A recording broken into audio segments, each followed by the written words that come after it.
seul la gloire, l'honneur, puissance et majesté.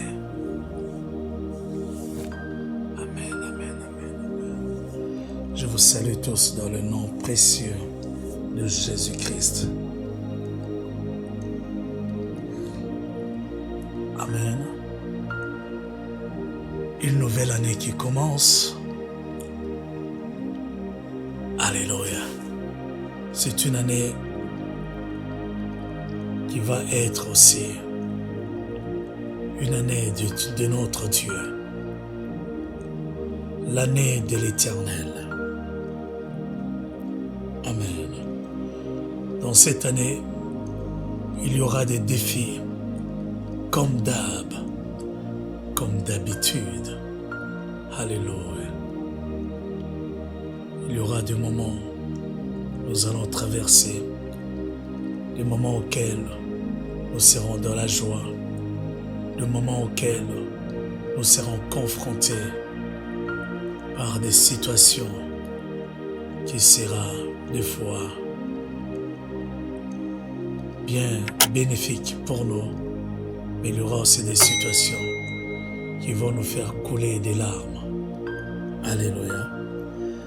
Mais je bénis Dieu parce que lui-même, il a un plan merveilleux qu'il a formé pour nous. Il dit, je connais le projet que j'ai formé pour vous. Alléluia. Bien-aimés, si nous ouvrons nos oreilles et que nous entendons ce que Dieu nous dit, il n'y a pas de raison pour que l'année ne soit pas une année favorable. Dieu donne toujours des conseils. Et aujourd'hui, nous allons recevoir un conseil, bien-aimé, que je trouvais. J'aimerais que nous puissions partager dans ce premier culte de l'année. Bien-aimé, si nous mettons ce conseil en pratique, nous serions heureux comme on n'en a jamais été. Alléluia. Une année sera une année bénie. Ça serait une année fructueuse. Ça serait une année explosive. Alléluia. Auquel la gloire de Dieu reviendra à lui seul. Parce que Dieu n'est pas un homme. Il dit, je suis l'alpha et l'oméga, le commencement et la fin. Amen. Et ce conseil nous dit ceci. Ouvrons nos Bibles, bien-aimés, pour découvrir ce conseil. Nous allons lire dans le livre de Josué, je répète encore une fois de plus, c'est un conseil que tu dois garder soigneusement, que tu dois écouter en ouvrant tes oreilles. Tu vas prendre ce conseil, tu vas le garder scellé dans ton cœur parce que c'est ce qui sera ta richesse pour cette année 2026 que nous entamons, éternel bien-aimé. Tu es, bien-aimé, le plus heureux. Alléluia. Ça ne serait pas comme les autres. Bien-aimé, combien de fois on nous a annoncé en chaque début d'année, surtout le 31, l'année nouvelle sera comme ça, sera comme ça, mais sera comme ça. Mais depuis des années, nous n'avons jamais expérimenté ce qui a été déclaré le jour de la Saint-Sylvestre. Alléluia. Mais personnellement, personne ne savait écouter, bien-aimé. Alléluia. Ce qui est de subtilité, de particularité. Alléluia. Bien-aimé, dans chaque année, il y a toujours un conseil auquel si tu passes à côté, bien-aimé, tu passes à côté de ta bénédiction. Alléluia. Nous sommes tellement dans la fête. Nous sommes tellement dans la réjouissance, mais nous ne prêtons pas assez oreille à un conseil, un minime conseil qui sera l'intincelle qui va incendier tout un village, qui va mettre l'incendie, ce feu gigantesque. Alléluia. Or, l'Éternel est un feu dévorant. Nous avions vu dans le dernier enseignement qui a marqué notre année 2025, les deux armes fatales. Alléluia. Que beaucoup ignoraient, dont le Saint-Esprit nous a ouvert les yeux. L'une d'elles, c'est le feu dévorant. L'Éternel lui-même, il a dit, il est le feu dévorant.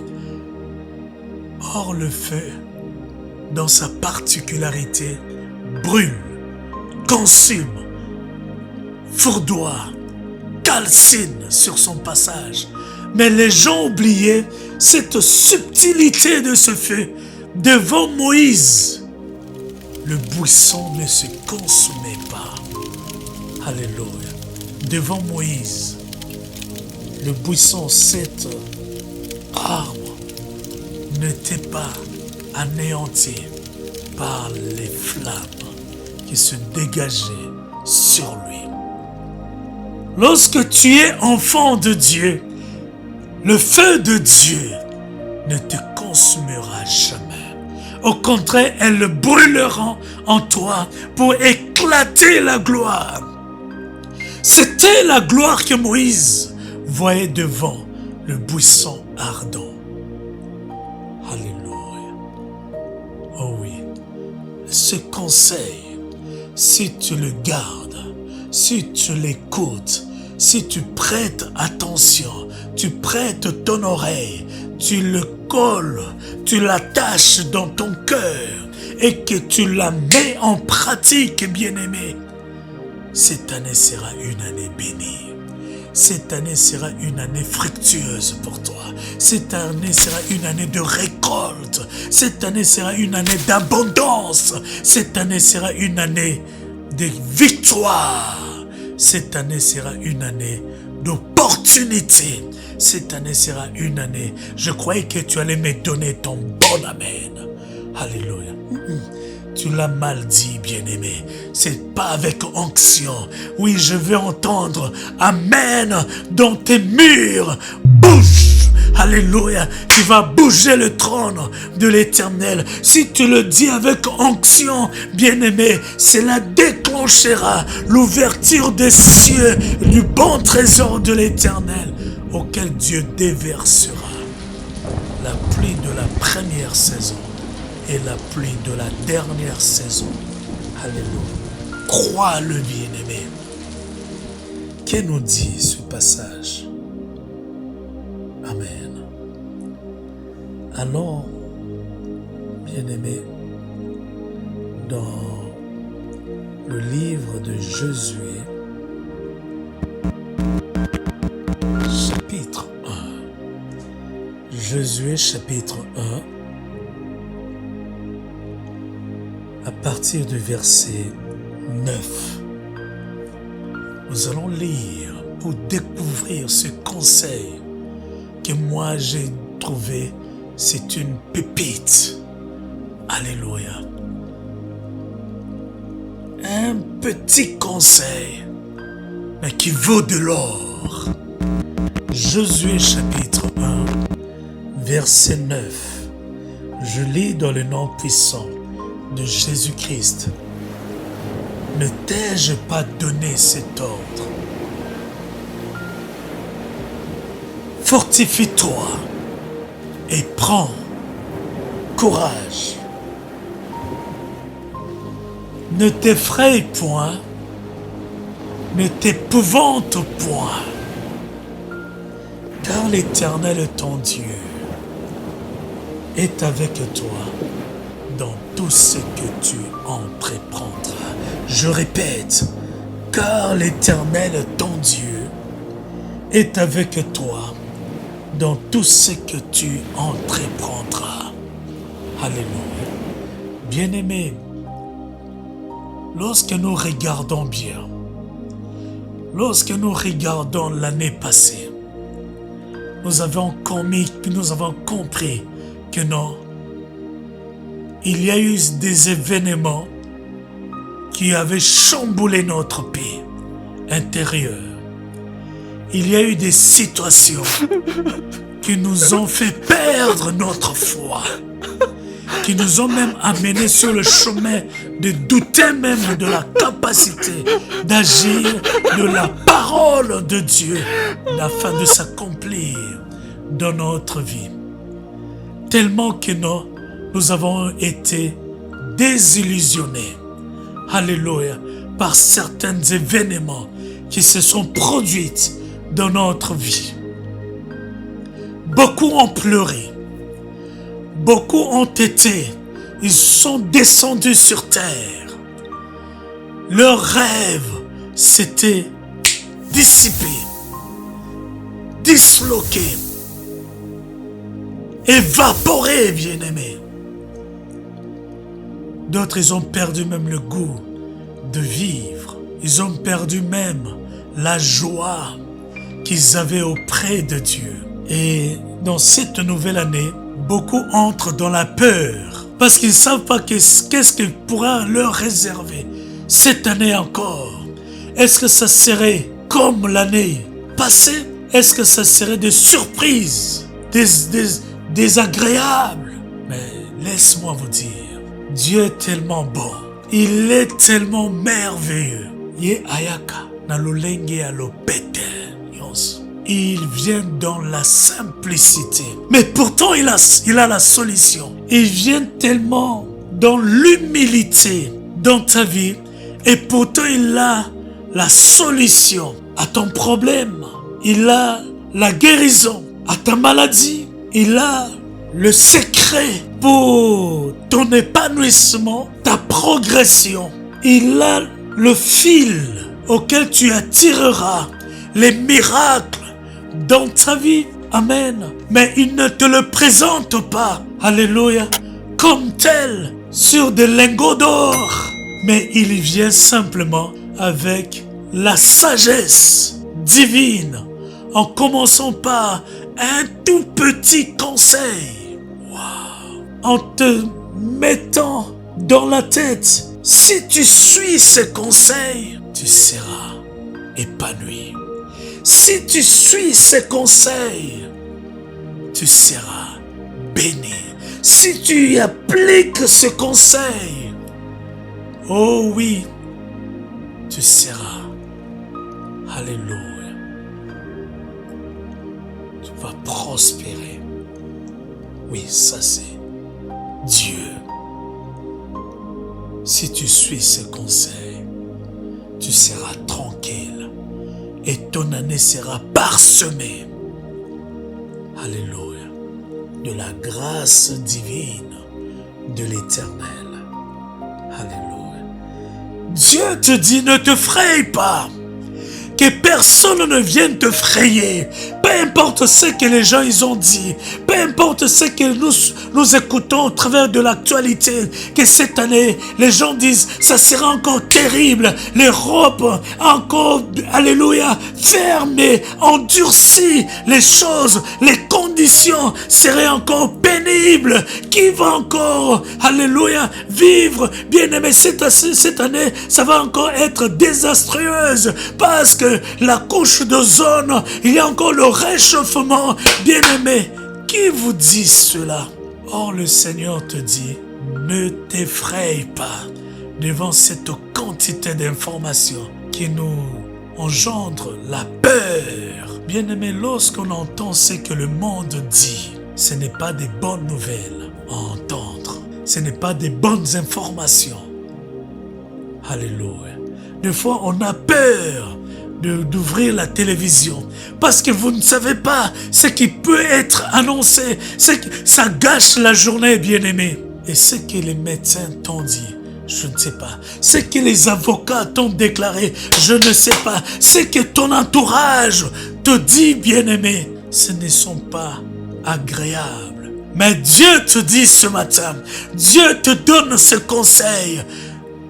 Ne t'ai-je pas dit? Ne t'ai-je pas donné cet ordre? Ne t'ai-je pas instruit? Alléluia. Quel est ce conseil? Ce n'est que de se fortifier. Dieu te dit, fortifie-toi et prends courage. Bien-aimé, dans ce monde, si tu n'es pas courageux, tu n'apporteras pas de la nourriture dans ta maison. Ah, ça, je te le dis. Si tu n'es pas courageux, parce que ça ne serait pas facile.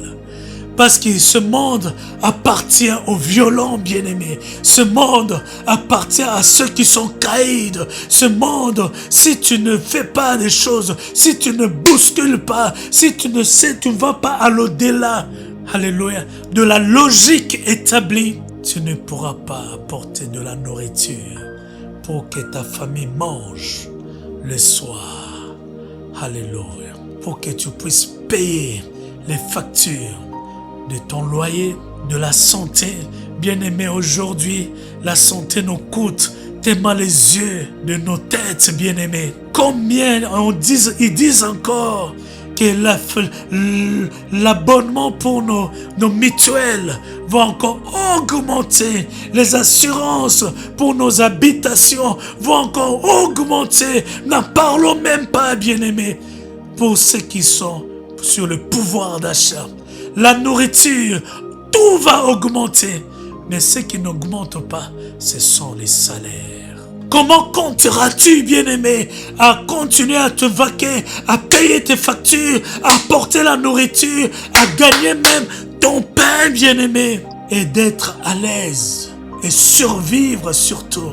Bien-aimé, ces deux mondes opposés, ce que nous dit la parole de Dieu, ce que nous dit les Saintes Écritures et ce que nous rencontrons sur le chemin, ces deux mondes opposés, ce n'est pas moi qui vous l'apprends, ce n'est pas moi qui va répondre à votre place. Vous en savez la réponse. Ces deux mondes opposés entre ce que nous disent la parole de l'Évangile, et ce que nous rencontrons sur le chemin.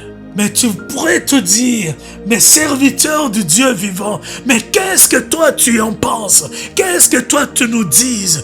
Bien-aimé, ma parole ne va pas se dissocier avec ce que Christ nous a annoncé. Je confirme ce que Christ nous a dit. Sa parole est vérité. Sa parole est bénédiction. Sa parole est prospérité. Sa parole est notre santé. Sa parole est notre victoire. Avec lui, nous triomphons, bien-aimés. Alléluia. Je le dis hautement, avec force, avec assurance. Peu importe ce que nous croisons, peu importe ce que moi-même je vis, mais le Seigneur a dit, si tu crois, si tu as confiance en moi, en Jésus-Christ, tu vivras. Crois-tu cela? Ainsi posa la question Jésus-Christ à ce père qui avait besoin du secours de Jésus pour son enfant lunatique. Jésus voulait entendre du plus profond de son cœur s'il était d'accord avec les paroles de l'évangile, s'il avait confiance avec tout ce qui est des promesses de Dieu. Est-ce que Dieu nous mentira-t-il, alléluia, sur ce qu'il a dit, ou bien suivrons-nous ce que nous trouvons dans ce monde? Et pourtant la parole de Dieu nous dit, si tu crois, tu verras ma gloire. Crois-tu cela? Crois-tu à ma parole? Fais-tu confiance en Jésus-Christ? Si tu fais confiance en Jésus, si aujourd'hui tu libères tes yeux, tu enlèves ton regard sur ce que le monde nous présente et que tu le fixes maintenant sur Jésus-Christ, c'est là le début de toute chose. Le Seigneur te donne ce conseil. Ne t'ai-je pas dit, ne t'effraie point. N'aie pas peur. Parce que ton Dieu n'a pas encore fini. Il n'a pas changé. Il est toujours le même. Hier, aujourd'hui et éternellement. Est-ce que tu crois à cela? Est-ce que tu fais confiance en Jésus-Christ? Est-ce que sais-tu que non, ce qu'il a fait dans le temps, il va le faire encore aujourd'hui et continuera à le faire pour ta vie. Crois-tu cela? Ici dans ce ministère, Jésus veut vous emmener à enlever vos regards sur ce que le monde nous présente, mais de le fixer maintenant, de le mettre dans ce que nous dit la parole de Dieu, dans ce que Christ nous dit. Il nous dit maintenant, ne crains rien, ne t'effraie pas, suis simplement mon conseil. Mais quel est le conseil de Dieu? Qu'est-ce que Dieu te dit maintenant? Qu'est-ce que Dieu te dit en cet début d'année? Alléluia. Ne mets plus ton regard vers ce que toi tu vis. C'est l'erreur que nous faisons très souvent. Nous regardons la parole de Dieu et nous regardons aussi ce que le monde dit. Nous écoutons aussi ce que le monde nous dit. Nos regards sont fixés sur deux plateformes, sur ce que le royaume de Dieu nous dit et sur ce que le monde aussi nous dit. Or, Dieu veut que tu puisses enlever, ne faites plus, ne commets plus cette erreur. Enlève ton regard sur ce que le monde te dit. Alléluia. Ne regarde plus là-dessus. Mets maintenant ton regard sur Jésus, qui est le serpent d'airain, que Moïse avait élevé dans le désert. Est-ce que tu comprends cela? À la fin de cet enseignement, c'est ce que tu vas maintenant changer. C'est cette décision que tu vas prendre. Alléluia. C'est ce que tu vas maintenant appliquer. Bien-aimé, ne marche plus comme autrefois. Peut-être si ça n'avait pas échoué, aujourd'hui, Dieu veut que tu fasses une table rase maintenant. Alléluia. Fais une table rase. Oublie le passé. Ce que tu as maintenant mené jusqu'aujourd'hui. Commence une nouvelle vie avec Christ. Fais-lui confiance. Mais ça demande une certaine discipline pour toi. Dans ta vie, ça demande que tu aies un caractère de décision. Ça demande que tu prennes une décision d'enlever ton pied sur ce que le monde te dit. Alléluia. C'est que les informations nous aiment. Bien-aimés, tous les jours, on ne fait que nous bombarder des messages négatifs, des informations négatives, bien-aimés. N'écoute plus. Alléluia. Prends la décision à partir d'aujourd'hui. Quiconque t'amènera pour te dire, ah, boulot encore, cette année, ça va être encore difficile. Aie le courage de lui dire de ne pas accepter ce genre de malédiction. Ça va te pousser à entrer. Si tu prêtes oreille, si tu ne réagis pas, ça va entrer, ça va loger jusque dans ton corps. Inconsciemment, ça va porter du fruit. C'est pour cela qu'il faut détruire ce genre de messages, ce genre de paroles sur place. Dis, ma soeur, mon frère, je ne sais pas ce que tu viens de dire, je ne sais pas ce que toi tu as réalisé. Si c'est pour toi, cette année ça va être comme ça, mais pour moi, je sais que mon année ne sera pas difficile. Je sais que mon année ne sera pas parsemée de souffrances. Cette année pour moi, je le sais, c'est une année bénie. Sur place, tu annules cette ordonnance. Amen. Parce que le diable, le monde, tes amis viennent, alléluia, établir un acte dans ta vie à cet instant. C'est tellement simple. Ça passe par une parole entendue. Que cet acte prend acte et s'établit et ça devienne, alléluia, un hôtel, une forteresse. Tu dois apprendre à voir, coordonner, être attentif.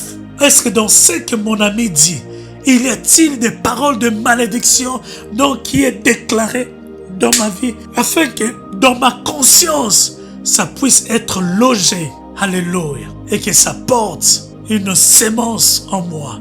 de négativité, de forteresse démoniaque. Bien-aimé, si tu ne réagis pas, si tu n'annules pas, si tu ne renverses pas cet acte dont les ordonnances vont te condamner, ça ne dépend que de toi. Accepte tout ce que... C'est pour ça qu'il faut faire attention dans les conversations avec les gens, avec des amis, avec des frères, avec la famille, ton père, ta mère. Alléluia. Faites très attention. Prête oreille. N'accepte pas les malédictions. La Bible dit que Jésus a effacé l'acte dont les ordonnances nous condamnaient et qui subsistait contre nous. Il l'a détruit en le clouant à la croix. Il a dépouillé les dominations.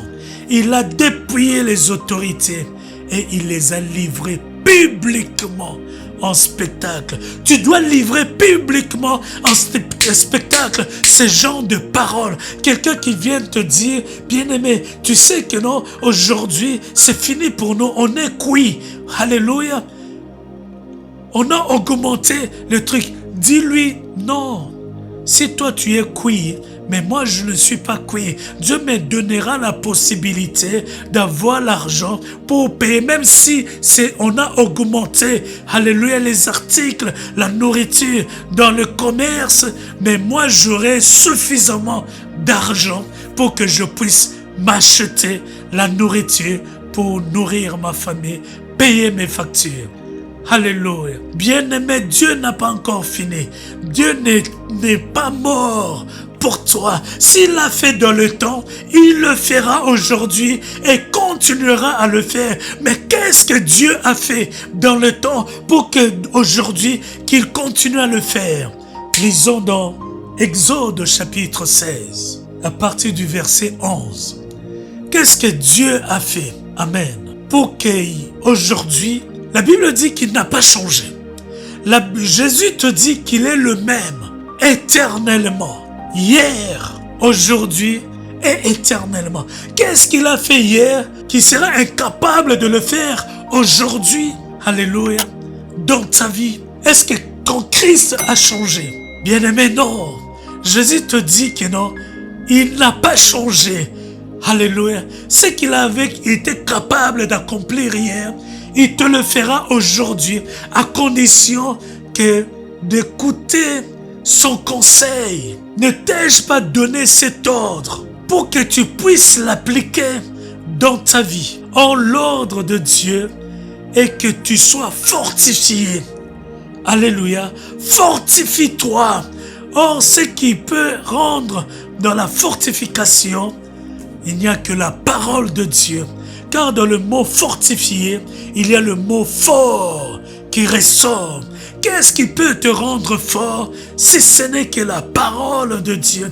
Qu'est-ce qui est de la parole de Dieu qui définit ton Christ qui est le même hier, aujourd'hui et éternel? Ce qui était capable d'accomplir hier, il pourra te le faire aujourd'hui pour que demain, après-demain, jusqu'à la fin de ta vie, que tu puisses toujours en avoir, qu'il soit toujours présent et qu'il fasse aussi pour toi. Parce qu'il n'a pas changé. Ton Jésus est là.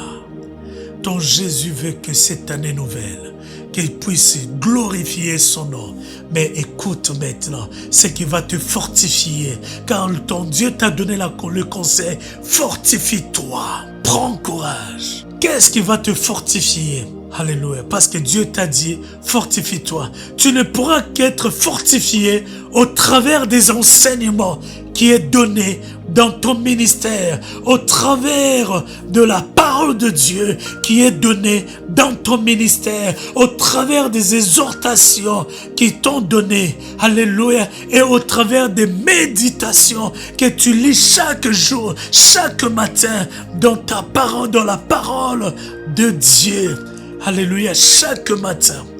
C'est ce qui va constituer ta fortification. Tu vas te fortifier. Ce qui peut te fortifier, c'est la parole. Exode 16, à partir du verset 11. L'Éternel s'adressa à Moïse, dit: j'ai entendu les murmures des enfants d'Israël. Dis-leur, entre les deux soirs, vous mangerez de la viande, et au matin, vous vous rassasierez du pain. Et vous saurez que je suis l'Éternel, votre Dieu. Le soir, il survint des cailles qui couvrirent le camp. Et au matin, il y eut une couche de rosée autour du camp. Quand cette rosée fut dissipée, il y avait à la surface du désert quelque chose de menu comme des grains, quelque chose de menu comme la gelée blanche sur la terre. Les enfants d'Israël au verset 15 regardèrent et ils se dirent l'un à l'autre, « Qu'est-ce que cela ?» Car ils ne savaient pas ce que c'était. Moïse leur dit, « C'est le pain que l'Éternel vous donne pour nourriture. Voici ce que l'Éternel a ordonné, que chacun de vous en ramasse ce qu'il faut pour sa nourriture, un homère par tête, suivant le nombre de vos personnes. Chacun en prendra pour ceux qui sont dans sa tente. » Les Israélites firent ainsi. Ils en ramassèrent les uns plus, les autres moins. On mesurait ensuite avec homère. Celui qui avait ramassé plus n'avait rien de trop, et celui qui avait ramassé moins n'en manquait pas. Chacun ramassait ce qu'il fallait pour sa nourriture. Moïse leur dit, « Que personne n'en laisse jusqu'au matin. » Ils n'écoutèrent pas Moïse. Il y eut des gens, tous les matins, chacun ramassait ce qu'il fallait pour sa nourriture. Et quand venait la chaleur du soleil, cela fondait. Le 6e jour, ils ramassèrent une quantité double de nourriture, 2 homères pour chacun. Tous les principaux de l'assemblée vinrent le rapporter à Moïse. Et Moïse leur dit, « C'est ce que l'Éternel a ordonné. Demain est le jour du repos, le sabbat consacré à l'Éternel. Faites cuire ce que vous avez à faire cuire. Faites bouillir ce que vous avez à faire bouillir. Et mettez en réserve jusqu'au matin ce qu'il restera. » Ils le laissèrent jusqu'au matin, comme Moïse l'avait ordonné. Cela ne devint point infect, et il s'y mit point de verre. Moïse dit, « Mangez-le aujourd'hui, car c'est le jour du sabbat. Aujourd'hui vous en trouverez point dans la campagne. Pendant 6 jours, vous en ramasserez, mais le 7e jour, qui est le sabbat, il n'y en aura point. » Waouh! Qu'est-ce que Dieu veut nous enseigner au travers de cette parole? Les enfants d'Israël murmuraient, « Oh, nous sommes dans le désert. Tu nous as amenés ici.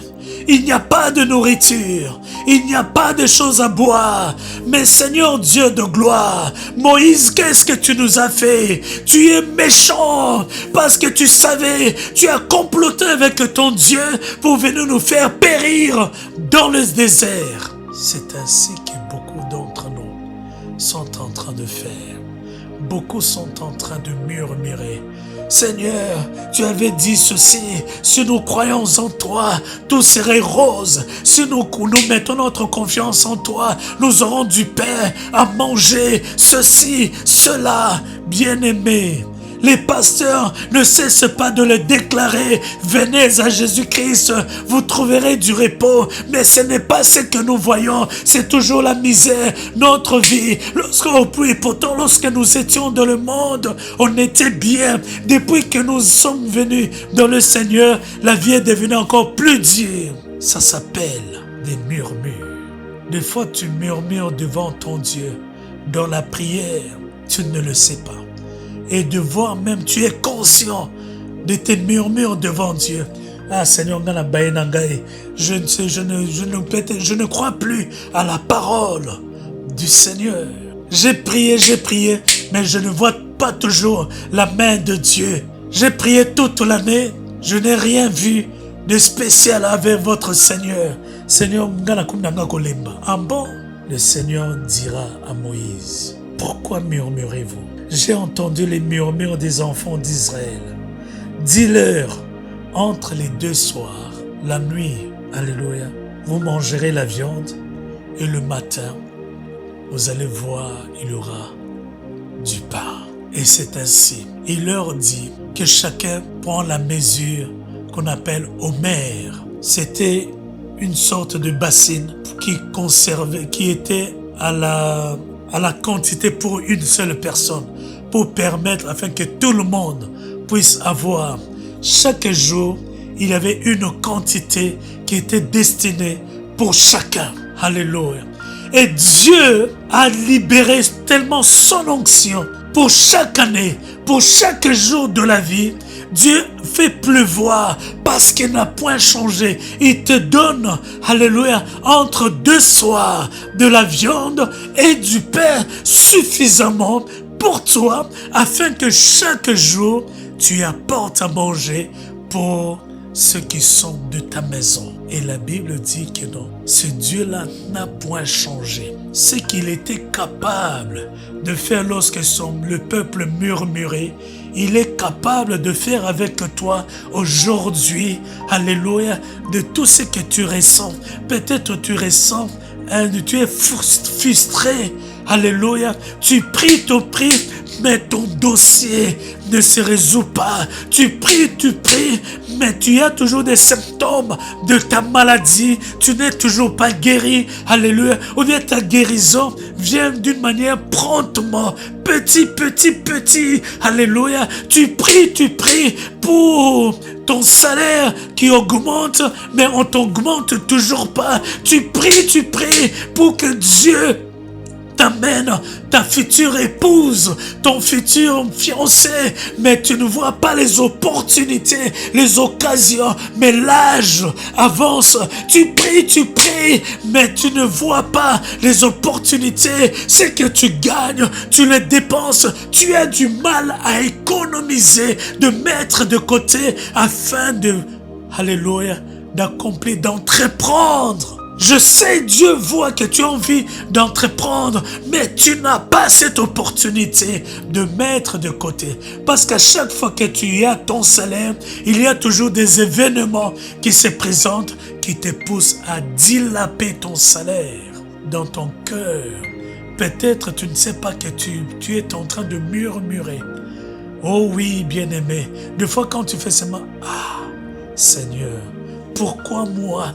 Devant les yeux de Dieu, ça peut apparaître comme une murmure. Or Dieu a dit, il s'adressa à Moïse, il dit, quand cette rosée fut dissipée, il y avait à la surface du désert quelque chose comme des grains, quelque chose de menu comme la gelée blanche sur la terre. C'était du pain. Alléluia. Qui trouvait chaque matin. Or, la Bible dit que non, il y a une pain qui est descendue du ciel. C'est Jésus-Christ, le roi de rois. Mais entre les deux soirs, ils ont mangé de la viande.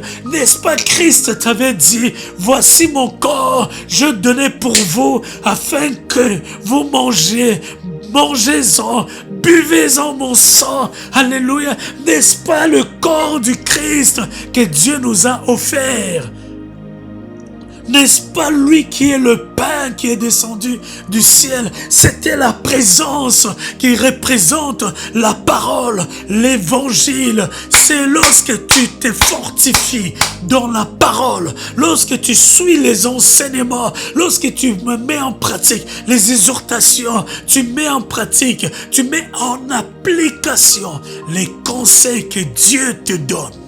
Lorsqu'il te dit prends courage, la Bible dit que non, tout ce que tu entreprendras te réussira. Le Seigneur a dit, tout ce que tu entreprendras te réussira. Parce que l'Éternel sera avec toi pour faire réussir, pour t'amener dans le succès, tout ce que toi tu mèneras comme action d'entreprendre. C'est-à-dire, toute décision que tu mettras pour produire, alléluia, entrer dans la dimension de ta productivité. C'est ce qu'on appelle la multiplication, la fructification. Tu auras la possibilité pour entreprendre ce que tu avais mis de côté. C'est ce qui va être maintenant ton capital. Tu auras la possibilité de commencer à mettre, mais cela ne commence que dans la parole, dans l'évangile, dans la fortification. Prends au sérieux tous tes enseignements que tu as reçus dans ce ministère de l'émondage. Bien-aimé, c'est un ministère que tu n'entendras parler pas n'importe où, bien-aimé. Peut-être tu as déjà entendu le ministère de la parole, le ministère de la foi, le ministère de la délivrance, le ministère de ceci. As-tu déjà entendu quelque part le ministère de l'émondage? C'est quelque chose de nouveau. Et Dieu t'a permis que tu puisses le découvrir. Qu'est-ce que c'est un ministère de l'émondage? Alléluia. C'est du lourd, bien-aimé. C'est là que le Romain s'empoignard. Nous allons apprendre des enseignements qui te donneraient le détail quand on nous parle l'émondage. Et le verbe, cette action émonder, signifie quoi dans ta vie? Symbolisera quoi? Alléluia. Symbolisera quelle action dans ta vie? Parce que tu as déjà été confronté à ce passage de l'évangile de Jean, chapitre 15, verset 1. Je suis le cep, mon père est le vigneron. Celui qui s'attache à moi, s'il ne porte pas du fruit, mon père le retranche. Mais s'il porte du fruit, mon père les mandera pour qu'ils portent encore du fruit en abondance. Waouh! Quand on porte du fruit, c'est la productivité. C'est ce que tu en as besoin. C'est ce qui te conduira sur le chemin de l'entrepreneuriat. Tu dois devenir un entrepreneur, mais tu as besoin de t'asseoir dans ce ministère de l'émondage pour apprendre le rudiment d'un vrai entrepreneur pour que tu portes du fruit dans ta vie. Le Seigneur veut que tu portes. Est-ce que tu peux dire Amen? Est-ce que tu peux confesser avec moi? Je te suivrai dans ce ministère de l'émondage. Apprends-moi, Seigneur. Enseigne-moi. Qu'est-ce qu'est le ministère de l'émondage? Bénis-moi au travers de tes enseignements. Enseigne-moi. Ouvre-moi les yeux afin que je ne puisse plus tâtonner en plein midi comme les autres. Je vais marcher afin que mon pied ne chancelle plus. Je veux marcher afin que je ne tombe pas sur le piège, les trous que l'ennemi a placés sur mon parcours. Je vais marcher pour éviter, Seigneur, les erreurs de la vie, mais pour, alléluia, prospérer, progresser dans la vie, afin que je puisse porter du fruit en abondance. Merci, Seigneur. Mais voici devant toi. Enseigne-moi. Qu'est-ce que l'émondage? J'ai besoin d'apprendre dans ce ministère. Bénis ton serviteur que je suis pour que l'enseignement sur l'émondage guide mes pas. Au nom de Jésus, j'ai ainsi prié. Amen. Alléluia. Gloire soit rendue à Dieu. Dans ce ministère, cette année, je vais maintenant entrer dans les détails de notre ministère de l'émondage. On a déjà commencé. Lorsque j'avais introduit cette vision sur le ministère de l'émondage auquel Christ nous a fait évoluer, Amen, nous avions dit que ce ministère a 3 phases. Comme un arbre, alléluia, pour qu'il puisse porter du fruit, ça doit suivre un cycle. Dès le noyau, on met dans la terre ça doit suivre un cycle, le temps que ça pousse, le temps que ça devient une plante, le temps que ça s'agrandit et le temps que les racines puissent s'enfoncer dans le sol et le temps que la sève monte, donne les branches, le temps que les feuilles puissent, alléluia, éclore et alléluia, les graines puissent commencer à germer. Bien-aimé, c'est tout un cycle. De la même manière, lorsque la sémence de l'homme entre dans la sémence de la femme, le fœtus commence, l'homme sort, naît, enfant, bébé, il doit grandir dans le lait maternel, apprendre le rudiment de se mettre, de s'asseoir, de s'élever, de marcher, d'aller à la maternelle. C'est tout un cursus à la maternelle. Il ne doit pas sauter l'étape de l'école primaire. Accédant à l'école primaire, il doit aller dans l'humanité. Alléluia. Qu'ici on appelle lycée, je ne sais pas quoi, collège. Tu quittes le collège, tu embrasses le lycée. Après le lycée, tu entres maintenant dans l'université. Après l'université, tu deviens maintenant un adulte forgé pour exercer ton métier, la fonction de docteur, de avocat, de pilote, d'un astronaute. Pourquoi pas être savant pour être sollicité dans des recherches pour trouver des solutions, des médicaments pour la médecine. Comment vaincre tel cancer dont le médecin aujourd'hui nous disent que non, certains cancers sont incurables. Elles sont incurables, pourquoi? Parce qu'on n'a pas encore découvert les molécules qu'il faut pour faire le médicament. Or, la plupart des molécules se trouvent dans l'arbre. Or, notre vie est comparée à un arbre. Le Seigneur dit, heureux celui qui ne s'arrête pas sur la voie de pécheurs, qui ne s'assoit pas en compagnie de moqueurs, mais qui trouve son plaisir dans la loi de l'Éternel. Il est comme un arbre planté au bord d'un courant d'eau dont son feuillage ne se flétrit point, mais son fruit lui est donné à sa saison. Nous sommes comparables à un arbre. Or, pour qu'un arbre porte du fruit, il y a tout un cycle. Et ça commence par les béabas. Et notre ministère de l'émondage aura à 3 phases. Alléluia. Es-tu prêt à découvrir les 3 phases? Es-tu prêt à les mettre en application? Viens dans ce ministère. Fais-toi membre de ce ministère. Sois fidèle. Attache-toi.